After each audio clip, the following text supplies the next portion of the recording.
પીપળાના પાનથી તો આપ ખૂબ જ સારી રીતના પરિચિત હશો. પીપળાના પાનના ઘણા બધા ઉપયોગ છે. તે વૈદ્યકીય રીતે પણ ઉપયોગ થાય છે, જેમ કે શ્વાસ રોગ છે, ચર્મ રોગ છે, બીજા કોઈ સ્નાયુને રોગ છે કે વિવિધ અન્ય રોગ છે, તેમાં તેનો ઉપયોગ થાય છે. પીપળાની ખાસિયત એ પણ છે કે 24 કલાક આપને ઓક્સિજન જ આપે છે. રાત્રે પણ જ્યારે બીજા વૃક્ષો જે હોય છે કાર્બન ડાયોક્સાઇડ આપતા હોય છે, તેની જગ્યાએ પીપળો જ એક એવું વૃક્ષ છે કે જે રાત્રે પણ ઓક્સિજન જ પૂરો પાડે છે. પીપળાનું ધાર્મિક અને આધ્યાત્મિક રીતે પણ આપણા શાસ્ત્રોમાં ખૂબ જ મહત્વ દર્શાવવામાં આવ્યું છે. આજે આપણે એક એવા વ્યક્તિની મુલાકાત લેવા જઈ રહ્યા છીએ કે જેમણે આ ખૂબ જ ઉપયોગી એવા પીપળામાંથી એક નવું જ ક્રિએશન કરેલું છે, કે જે ક્રિએશન તેઓ વધારે ને વધારે લોકો સુધી પહોંચાડી રહ્યા છે. એ ક્રિએશન એવું છે કે એ પીપળાના પાન ઉપર એક સરસ મજાની પ્રોસેસ કરે છે અને એ પીપળાના પાનનો દેખાવ ખૂબ જ સારો બનાવી એ લગભગ એ જે પાન પ્રોસેસ થયેલું છે એ જીવંત પર્યંત એવું ને એવું રહે છે. તેમની સાથે વિવિધ દેવી દેવતાઓના તેઓ ફોટોગ્રાફ એમાં મૂકે છે અને એને ખૂબ જ સરસ રીતના શોપીસ, જેને ગિફ્ટ આર્ટિકલ કહેવાય, રીતના એને પેક કરી અને તે તેમને વધારે લોકો સુધી પહોંચાડે છે. તેવા શ્રી પ્રવીણભાઈ પટેલ કે જે કિશન એન્ટરપ્રાઇઝના પ્રોપ્રાઇટર છે, આજે આપણે તેમની સાથે પીપળાના પાન અને તેમની આ પ્રોડક્ટ વિશે વાતચીત કરીશું. પ્રવીણભાઈ, આપનું જે નેચરલ પીપલ લીફની જે પ્રોડક્ટ છે, જે કે પીપળાના પાનમાંથી ગિફ્ટ આર્ટિકલ જે બનાવો છો, એમના વિશે અમારા દર્શકોને વધારે માહિતી આપો. આપણે આ પાન રહ્યું ને, પાન અમે પીપળાના ઝાડનું તોડી આવી છે. પછી આ પાનને અમે એની જે લીલાશ હોય લીલાશ કાઢી પછી એની રગ ઉપર અમે પ્લેટિંગ કરી છે અને ગણપતિ અમે આ રીતના બિહારીને અમે પાનને અમે બરાબર છે. એના સિવાય બીજા કોઈ દેવી દેવતાઓના પણ મૂર્તિ તમે મૂકો છો એમાં? હા, બધી અમે એમાં ઘણી જાતની અમારી મૂર્તિ છે. બધી અલગ અલગ ડાયમંડ વાળી આવે, બધી મેટલની આવે, એ રીતની બધી અમે મેલીને ફોટો આ રીતની કાર માટે 3 સાઈઝની છે અમારી અને કાર માટે છે કે ચોકેસમાં રાખવા માટેની છે. એટલે આ ગિફ્ટ આર્ટિકલ તો છે, એની સાથે સાથે કારમાં પણ આને રાખી શકાય. આ કારમાં રાખી શકાય. અચ્છા, તો પ્રવીણભાઈ, આ જે પ્રોડક્ટ છે એ આપ કેવી રીતે બનાવો છો? હવે આ રહ્યું આ એક્રેલિકનું છે.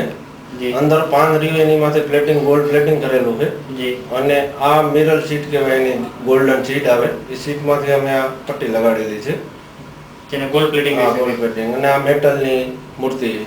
પ્રવીણભાઈ, આપણી આ જે પ્રોડક્ટ તમે બતાવી અમને, એ આપ કઈ સાઈઝમાં બનાવો છો? અમારી અત્યારે 4 સાઈઝ છે. એક છે આ નેનો, આ કાર માટેની છે.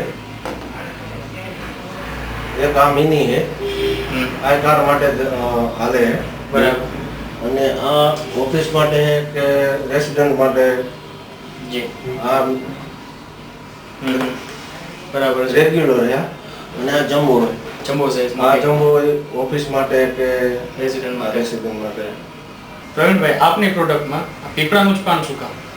આ પીપળાનું પાન એવું છે કે પીપળાનું પાન મેં માર્કેટમાં કે આમ બજારમાં જોયેલું હતું કે પાન જે પ્લાસ્ટિકનું આવે ને, એ પ્લાસ્ટિકનું પાન પીપળા ઉપરથી બનાવેલું હતું.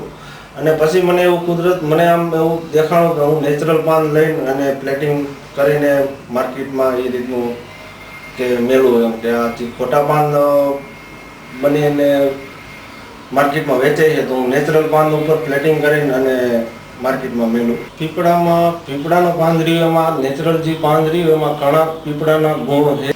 એટલે આપણે આ પાન લોકો પાસે પોતે એવી આપણો ધ્યેય છે. હવે આપણે વાત કરશું ભાવેશભાઈ પટેલ સાથે, કે જે આ નેચરલ પીપલ લીફની જે પ્રોડક્ટ છે કિશન એન્ટરપ્રાઇઝની, તેમની સાથે તે જોડાયેલા છે. ભાવેશભાઈ, આ જે 4 પ્રોડક્ટ છે, નેનો, મિની, રેગ્યુલર અને જમ્બો, તેમાંથી અત્યારે સૌથી વધારે વેચાતી પ્રોડક્ટ કઈ છે? અત્યારે સૌથી વધારે વેચાતી પ્રોડક્ટ અમારી આ રેગ્યુલર સાઇઝ છે. જેનું કારણ છે કે આ વસ્તુ કે મંદિરમાં કે ટેબલ ઉપર કે ક્યાંય ટીવી ઉપર રાખવી હોય તો આ વસ્તુ સરખી રીતે રહી શકે છે. એટલા માટે અમારું પ્રોડક્શન વધારે આ રેગ્યુલર ઉપર છે. એટલે રેસિડન્ટના ઉપયોગમાં, રેસિડન્ટ, ઓફિસ, ગમે ત્યાં ચાલે. આપની આ પ્રોડક્ટને લઈને આપનું વિઝન શું છે? આ પ્રોડક્ટનું મારું વિઝન એવું છે કે દરેક કાર અને દરેક રેસિડન્ટમાં હોવું જરૂરી છે અત્યારે. અને આમાં અત્યારે એવું છે કે આ વસ્તુ બહુ ઉપયોગી છે, પણ આ રાખવાથી માનસિક શાંતિ મળે છે. પ્લસ આપણે આ 24 કલાક પીપળાનું પાન છે એ ઓક્સિજન આપે છે પીપળા, અને બીજા વૃક્ષો છે એ ઓક્સિજન 24 કલાક આપતા નથી.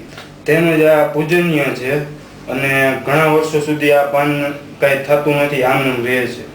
પ્રવીણભાઈ, તમે આ નેચરલ પીપલ લીફ બનાવવાના વ્યવસાયમાં આવ્યા, તેની પહેલા આપ શું કરતા? એની પહેલા હું મારું ક્રોમનું વોચકેસનું ક્રોમ ને એવું કરતો, ઘડિયાળના પટ્ટા અને ગોલ્ડ ને એવું બધી, કે મજૂરી કામ કરતો આ પટેલનગરમાં. તે પછી મેં આ ચાલુ કર્યું. એટલે અનુભવના પાતાને સેટિંગમાં અનુભવ પૂરેપૂરો એમ. બરાબર છે. અને આપનું મૂળ વતન? મૂળ વર્તન સાપર વેરાવ. બરાબર છે. અને આપ ક્યાં સુધી ભણેલા છો? હું 5-7 લગ્ન ભણેલો છું. બરાબર છે. એટલે આપી બધે એવું લાગે કે ભાઈ અનુભવ છે કોઈ પણ ધંધામાં એ વધારે જરૂરી છે. અનુભવ છે એ વધારે. બરાબર છે. અત્યારનું આપણું જે પ્રોડક્શન છે બધું, એમાં કેટલા વ્યક્તિઓનો સ્ટાફ આપણો? અત્યારે મારે 10 થી 12 જણાનો છે. બરાબર છે. જે બધા અલગ અલગ કામ બધા અલગ અલગ કામ કરતા હોય બધા. બરાબર છે. અને આપણું ટર્નઓવર કેટલું છે દર મહિને? 3 થી 4 હજારનો છે. 3 થી 4 હજાર પીસ જતા હોય છે. અને ગ્રાહકો છે આપણા જે, એ ખાસ ક્યાંના છે? ગુજરાત બહાર કઈ કઈ જગ્યાના છે? ના, બધે ગુજરાતના, બધે બહારના બધે છે. બહાર કઈ કઈ જગ્યાએ મોકલો છો? દિલ્હી જાય છે, બોમ્બે જાય છે, બરોડા, અમદાવાદ, સુરત, એ બધે. બરાબર છે.